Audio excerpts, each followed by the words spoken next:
Good morning, welcome to Rising. We have another great show for you today, this Wednesday morning. Good morning, Lindsay. Nice to see you. You're looking lovely. I like the dress. Do we match? I come on, in think there. so. What do you mean? I have like a bluish? You have a reddish? I guess. All right, that's not what I want to talk about. Okay, tell me. What I need to say before we get going is the conditions in the District of Columbia relating to the weather storm are insanely bad. Initially, I gave the city credit for plowing pretty well. They plowed the main road, so it was easy enough. It's been easy enough for me to get to work. I don't live very far, and I mostly take the highway. Yeah, you told me it took you It took me like 3 minutes. It's fine. They did a good job initially, but I naively assumed they were then going to later come back and finish the job and do all the other streets, and they haven't. And people, it's been 4 days. People are just stuck. Like, if your street didn't get plowed initially, it's still not plowed. It's turned to ice, and I don't even know if plows like can do any good. Blocks. It is. Ladies and gentlemen, you have no idea how bad it is. Like, there are buses that tried to make turns all over the city that are just stuck. Like they're like a ship exploring the Arctic looking for the Northwest Passage stuck in a glacier. It's genuinely insane. It is the most gross and incompetent mismanagement of a weather-related event I've ever seen in my life. And the idea that we should have statehood or we could run or govern ourselves is made very ridiculous by what has happened. Also, a lot of D.C. schools are closed, too, so there's a lot going on. Or there hasn't been snow in 4 days, and the schools are still closed. Yes, that's true. It's insane. Coming up Had to say it. He had to say it. Coming up on Rising, Ilhan Omar was apparently attacked at a town hall and sprayed with an unknown liquid, but she says that she's okay. Also, President Trump is defending Kristi Noem and said she would not be stepping down amidst the deadly shooting of Alex Pretti. And Barry Weiss held a town hall with CBS staffers and said that the company was, quote, toast if they continue with the current strategy. But first, Robby, what's on your radar? Well, let's talk about hypocrisy. Now, in response to the killing of Alex Pretti in Minneapolis, Minnesota over the weekend, there's been a lot of attention to so-called Republican hypocrisy on the Second Amendment, on gun rights. Pretti was carrying a gun, and he was licensed to do so. It's not clear if he was still armed when he was shot. Video evidence strongly suggests the Customs and Border Protection agents disarmed him and then shot him dead. Now, in response, several top Republicans have made the wrongful claim Pretti was carrying a gun in some manner that violated the law, either that he brandished it at officers or that he didn't have the right to bring a gun to a protest or to confront law enforcement while carrying a gun, and all of those ideas are wrong. As I've said, the individuals who pushed them, Kash Patel, Scott Bessent, Kristi Noem, are mistaken. There's also this idea I've now seen that he was breaking the law because he wasn't carrying ID, which is required for gun owners. Here was Fox News commentator Joey Jones on that. Because I've been in that situation. There's a couple of things. Number one, the Second Amendment is a right. I'm not a Second Amendment absolutist. You have the right to carry a weapon to defend yourself, not the privilege. It is a right. Those rights come with restrictions. I think you would understand that more than anyone at this table. One of those restrictions is you have to have your ID and your permit on you. We don't know. Current reports are he didn't have either one of those on, at which point he's not carrying legally. But number two, even beyond that, with the right to carry a firearm comes the responsibility to do it correctly and to do it with foresight and to do it understanding the situation you're walking into. Now, I like Joey Jones, but the problem with that is the cops didn't actually ask Pretti to show him ID, to show them his ID, and if they had and he hadn't had it on him, it could have been a $25 fine. So what? The lack of ID doesn't have any impact on whether law enforcement was correct to view him as a threat or not. So let's stop obsessing over that point. It's a non sequitur.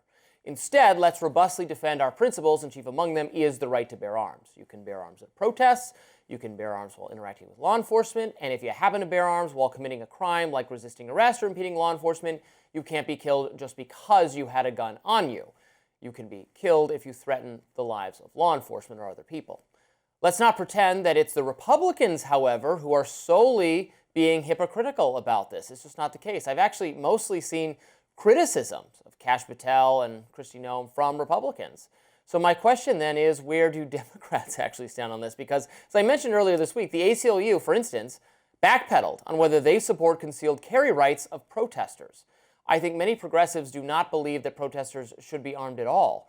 They certainly seem to support every restriction on gun ownership and concealed carry that Democratic legislators can think of. Here was Batya Ungar-Sargon pointing that out. Obviously, this is like a ridiculous thing to say. I will say I am overjoyed to see liberals and Democrats standing up for the Second Amendment. I think this is the moment of common ground that we've all been waiting for. Let's not get too crazy now. Well, I mean, look, as we were discussing in the break. The Second Amendment. In that clip, right on cue, the person sitting next to Batya moves to clarify that lack of support for the Second Amendment among Democrats is going to continue. See, it's just a gotcha. They don't support it. Sadly, too many politicians in both parties have been willing to compromise on fundamental Second Amendment rights. I'm perfectly willing to admit that many Republicans have been bad on this issue, but most Democrats, virtually all Democrats, are significantly worse and do favor all sorts of restrictions on gun ownership, on carrying guns, which guns you can buy, on how long it takes to get a gun, and so on. Every time anything goes wrong concerning a gun, we are told by Democrats that we need common sense gun control, whatever that is.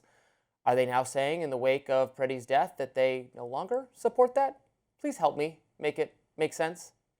I mean, this call out is a sleight of hand. I don't like it. Oh, really? From you. I think it's a really low hanging fruit for you. Okay. You know, you try to shift the burden from the fact that Republicans and the federal administration were trying to criminalize a victim and use things that go against policies that they put forward and argue for often in a case where it works against the federal agents that they sent into the city.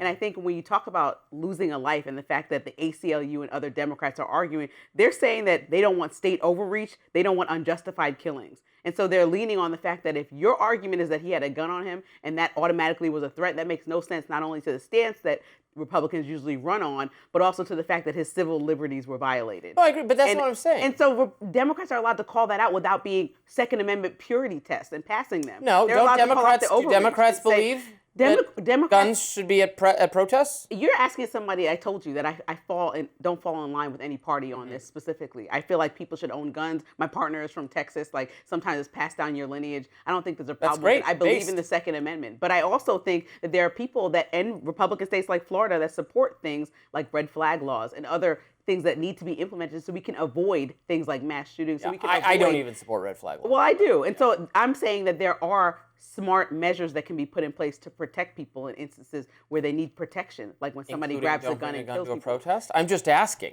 Again, the ACLU moved toward that position as a result of January 6th. The people saying don't bring a gun to a protest is the president yesterday. That's what he said when he was asked outside. Well, and I disagree with him. He's Exactly. wrong about so that. it's not to say, oh, let me figure out how to sleight a hand and point the blame on Democrats. What I'm pointing Let's out look is at that the issue he's at hand. adapting the Democratic position on this issue. But where Democrats stand on guns is that we need smart, common sense gun reform. What does that laws. mean? That means things like red flag laws that work in places like Florida. That means implementing things. That means background checks that are more clear and concise to make sure the people that have mental health history are not accessing guns. I mean, these are smart reforms that everybody can get on board with. It means that conversations, like when we look at situations like Minnesota and how Walz finally called the president, and now we're having some forward movement with Tom Homan, that could have happened months ago. It means that these conversations about guns don't need to happen on the back of deaths and shootings. I don't think any of those things are going to lower gun deaths. No, I'm saying the fact that there's a conversation led to progress, and we always have lower these gun deaths conversations is after arresting someone people dies.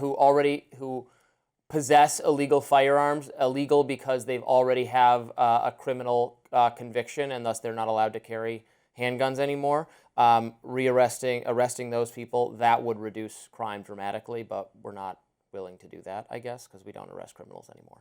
Well, I think the solution is that it's so bad that the administration dropped the ball so far on this that they want to look at Democrats and now say, but what are you doing here? Not going to work. I'm not saying what are you doing here. Not going to work. Support the Second Not going to Amendment work. anyway. It's saying so why do you care with that he was allowed to carry a gun by our rules? Because gun control laws are valid unless you're protesting something the administration doesn't like, then you deserve to die. That's basically the message that's being sent. And we need to focus on the fact that people actually died in Minnesota and not say, well, what did Democrats say 3 years ago? Like, no, that's not at hand. The problem at hand is that 2 people died in the last month in Minnesota, and they're blaming the fact that he had a gun in a holster as a problem because it's a state where you can have that concealed carry. I agree. So I'm just like not that's understanding why this is even being brought up right now when someone died and the investigation is not even transparent. But my problem with what Republicans are saying is that it's a standard Democratic talking point and point of view that your gun rights should be more limited than what the Second Amendment allows. Right, but they don't have to pass a purity test to answer and respond to the fact that there was an unjustified killing in Minnesota